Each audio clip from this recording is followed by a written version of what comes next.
himmlischen Haft von der Helligkeit.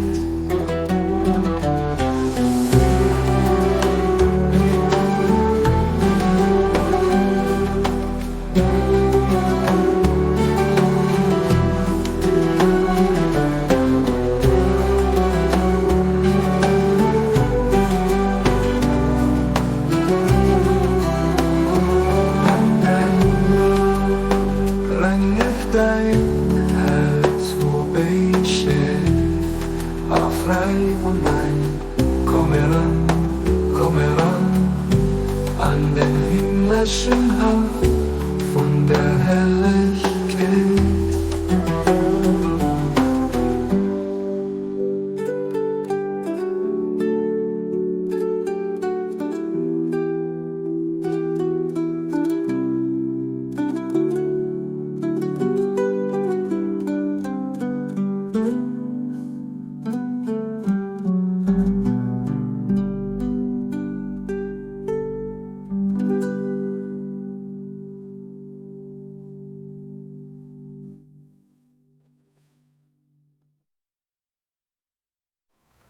O mein Denker, wenn ich dein Herz vorbeischält, auf Freiwohnheit, komm heran,